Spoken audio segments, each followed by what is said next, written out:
But Kansas City, they maintain their lead for home field advantage, but it kind of feels like they lost a step. Like no matter what they do this year, and hey, I want to be fair to this team. They've won so many games. I mean, like this is incredible for a team to be that. How many times has the team been 13-1 or what are they? 13-1? How many times has the team been 13-1 in the history of the league? It just doesn't happen a lot. I think the Panthers maybe they were 15-1 that one year. 15-1 that one year, but like it's there's something to be said for having won all these games. And like the eye test doesn't really check out when you watch their film. You're like, damn, everything's just a struggle. Like offensively, it's a struggle, and that's why they made the changes up front and that sort of thing. And I think Joe Toney, who did an admirable job giving up only 10 pressures on the day.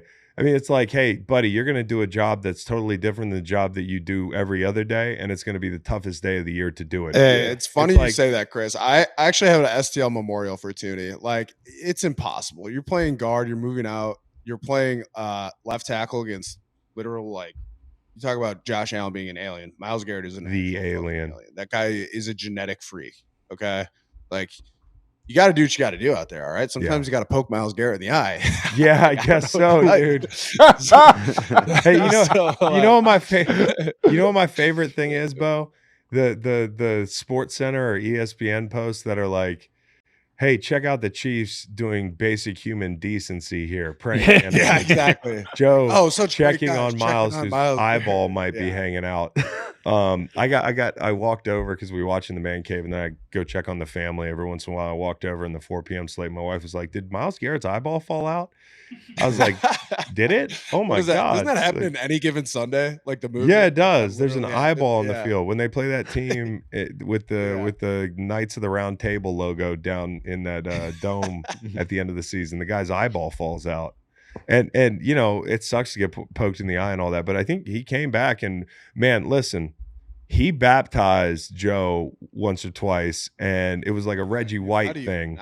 I mean, he put him in space, man. You're playing left tackle. You've been a guard your entire career. I think there's kind of this thought that you can, and a lot of teams do this. The Patriots actually do it a lot, which is where Joe played the past. I was with him on that roster, but you move O-line. You're like, okay, like you have a lot of injuries at O-line. Like we'll bump this guy over here. We'll move whoever, and it's not that easy, man. Ask your brother Kyle about playing, left tackle versus right tackle. How uncomfortable did you feel every now and then, Chris? Playing right end on the right side, and you're like, yeah, exactly. Yeah. Like I always played on the right. Every now and then I'd play like left 3 technique. I'd be like, where the fuck am I? Dude, it feels totally and to add to the fact that all of a sudden you're in space against the best player in the world. Like we're not poking fun. Like this is a job no guard in the NFL would want to do, but it's a job they're going to need him to do. And honestly, it can only get easier from here. But this week they do have to deal with the edge guys from Houston. At least they're at home. I think that was a really, and Caliendo, who's their obligatory paisan that they play a guard with Allegretti moving on to the Washington Commanders. This guy Caliendo does a nice job in there. And I honestly think this is the combination, because with the way that Mahomes sets, he sets with a lot of depth. I know the interior 3, it's nice to have Trey Smith and Joe in there, and Reid, because the run game, you can really control the ball. But with Mahomes' drop target, he likes to drift back. You need somebody athletic who can get out there. They were throwing no-hitters at tackle. Like Joe knows where to be, and at least he's going to get in the way. And he's a dependable guy. It's always easier to drop somebody in at guard. And, after Humphreys got hurt last week, it just became apparent that they were going to have to do something altogether differently. So this is probably what you're going to see going forward, and I like it.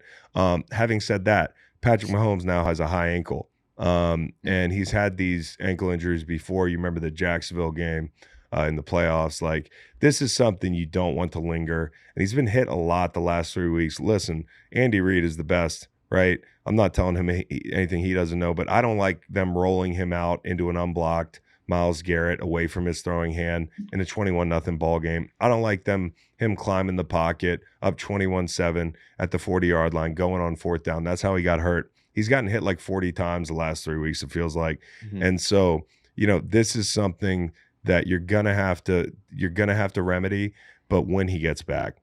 To me, if there's any doubt at all, you have to play Carson Wentz. That's why he's here. And here I am, Carson Wentz sucker. I'm like, I watched him throw 2 balls, and they were both like little underneath throws. And I'm like, man, he looks good. Like I'm getting ready to jump out of the gym for People him. forget, man. No, honestly, he's MVP. Come on. We've said this with multiple quarterbacks in the past.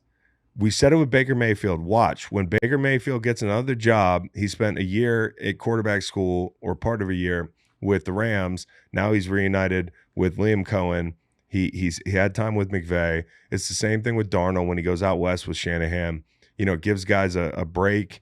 It helps them develop their game. Carson Wentz might be somebody's quarterback next year. And these games, if he has an opportunity, are going to go a long way in giving him a chance at Act 2. So we'll see. I mean, this weekend's a big one for them. They're kind of in a rock and a hard place situation where it's like, hey, we have to win.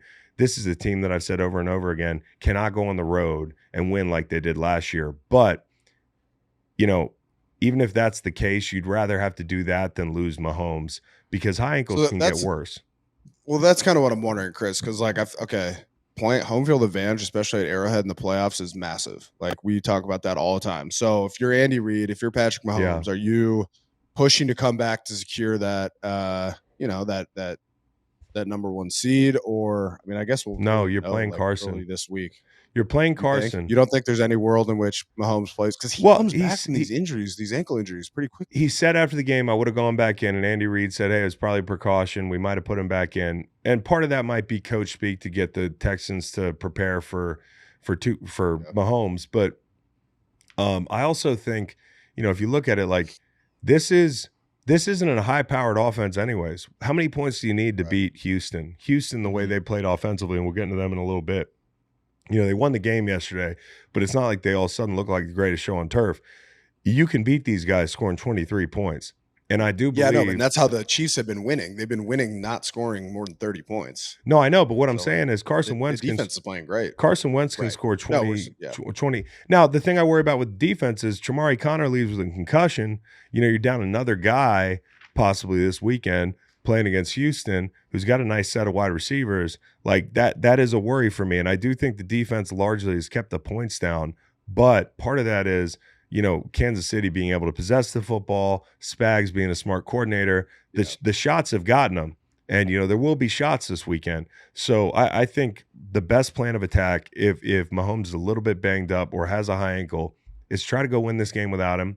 Because you might need Carson to get snaps at some point in the playoffs. It's not the worst thing to get snaps right now, and you still have a game to play with, right? So even if you lose this game, you can bring Mahomes back. I play with a high ankle. I played with a high ankle all season in 2011, shot it up. Those things can get worse.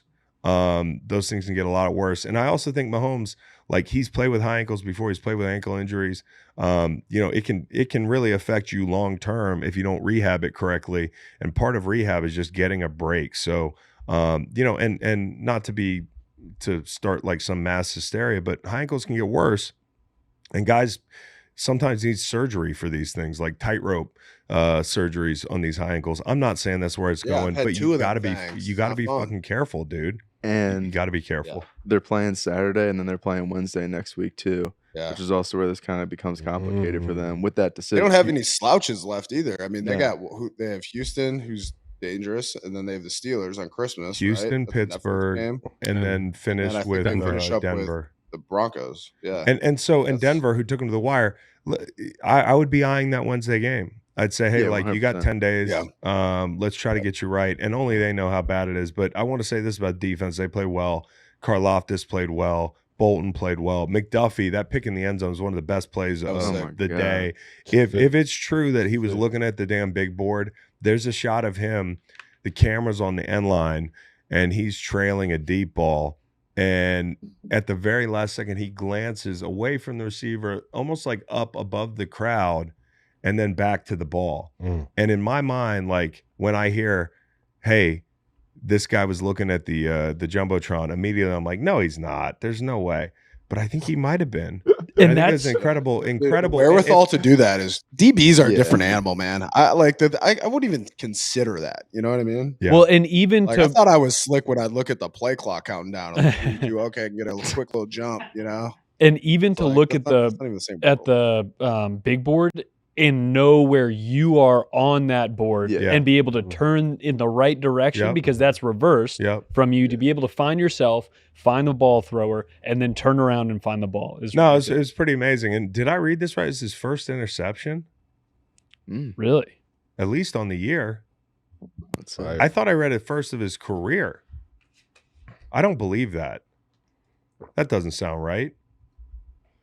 Yeah, PFF has him, or Pro Football Reference has one interception 2024. How about for his career? Like one interception, the first one coming in 2024. That's wild, dude. Yeah. No, so what a way to get your first pick. I actually had a worse flight for this game as well, and that's the Chiefs. You know, you get a win in Cleveland, and that's all well and good, but a lot of concern about Mahomes' ankle and things like that. And hey, high ankle sprains suck, Chris. We talk about this shit all the time on here. You know that thing swelled up on that flight. That's not a fun flight for Patrick Mahomes. Yeah, I know he had some Job socks on, some compression socks on that flight. Compression sleeve. The thing about the high ankle is you feel it in your Achilles. It feels like, you know, when you roll your ankle, it's that puffy swelling.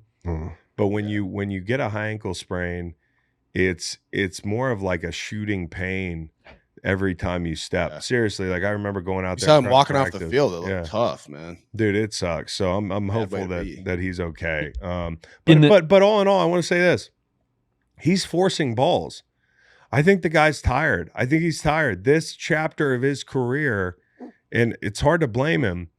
You know, like I'm not saying he's trying to he's tired of people like me saying Josh is the best quarterback after 6-8 weeks of this, but he's missing missing some balls, and he's forcing some part of that deep. Is the way they're winning these games, Chris. Like he's usually, I mean, in the past he's been the guy, he's been the reason they're winning games. Now they're winning games because of block kicks and all sorts of other stuff like that. You can still win games because of him, because of who he is on third down. You just have to be so precise throughout the things he has to do to be consistent through a drive. A lot of other quarterbacks in the NFL don't have to do that.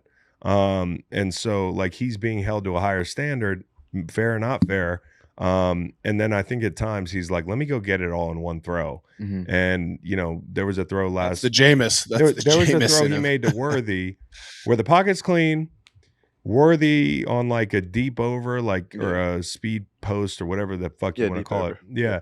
But he was, I mean, there's another safety kind of squeezing him in the end zone, and Travis is sitting there underneath for like 20 yards, and you know he's not even looking at him. And it's just one play, but I think it's emblematic of kind of at times what you've seen watching them is like a little impatience, and I don't blame him because last year was the drops and the tackle play. This year it's the tackle play, and just the way it's kind of gone. Everything feels like a big effort for them. You know, and that's got to be exhausting. But at the end of the day, the Chiefs fans will tell you it's all about winning. So if they get in the dance, you know, I'm never going to count them out. I just don't think in their current form they're what they were the last couple of years because of what the defense is going through a little bit. Shout out to Andy Reid and that staff. That's like a testament to coaching too, right? No question. Like you're 13-1 and you're winning a bunch of ugly ass games week after week after week after week. And it really isn't like the defense or the offense is elite. It's not like that. It's not like either one has like defense is pretty good on Sunday, but the defense was pretty good on. But are you saying they're elite? Because if you've watched them all year, they're not. They got me 22 fantasy points, and I'm looking to beat Macon in our fantasy playoffs. So I'm kind of stoked about that. I don't think the Chiefs are a matchup they like. I just like Spags. I think Spags is really good. Not the Chiefs. I don't think the Bills are a matchup they like. Yeah. Not right now. I don't think. Let's see. But they've historically had the Bills number. Historically they in the have playoffs. In the playoffs. Yeah. In the playoffs. But and I got nothing to say to you there, but I can only tell you what I see this year. So I guess I'll be wrong until I'm right. If they come up, if they get the Bills, I think it's going to be ugly. I don't know about ugly, but yeah, it kind of depends on where the game happens too, which is why we're talking about home field so much.